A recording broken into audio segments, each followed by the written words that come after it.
Good afternoon, I'm meteorologist Matt Jones, still tracking some of those strong storms across some of our far eastern parishes right now.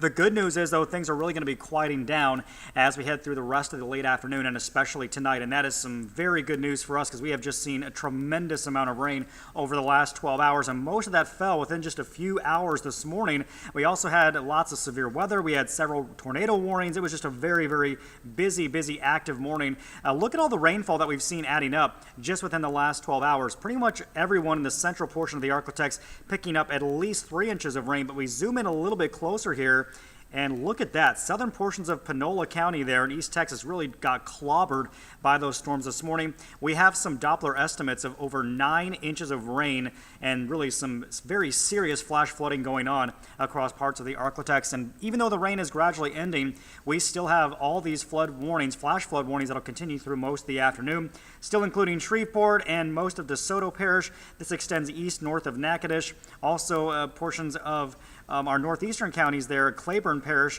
also seeing some of that, and counties in southern Arkansas, and then this extends back to the west into East Texas as well, near Nacogdoches and also south of Longview. So even though the heaviest rain will come to an end, still the flooding threat continues.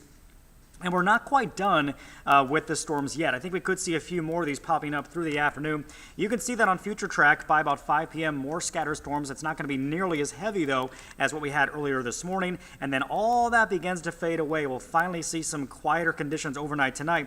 But because of all the saturation in the soil, because of all the rain that we've seen, we're going to see some patchy fog developing overnight into early Friday morning.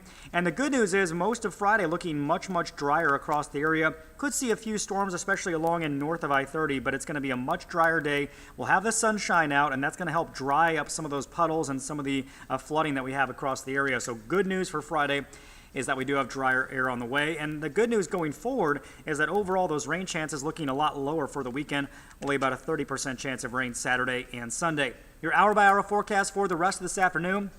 Again, we still have that chance of some storms out there, so don't put away that rain gear just yet, although the widespread heavy rain that we had earlier, that is coming to an end. But still spotty storms in the forecast, and those could still produce some pretty heavy downpours. Temperatures will be in the middle and upper 70s, maybe getting close to 80 today in Shreveport. Texarkana, 80 degrees. Cooler to the east, a little bit warmer to the west. Low 80s across much of East Texas. Quick check of that 7-day forecast shows the drier conditions ahead of us, and a bit of a warming trend. Upper 80s for Friday and Saturday, near 90 on Sunday, and then we'll maybe see some cooler air returning by the middle of next week.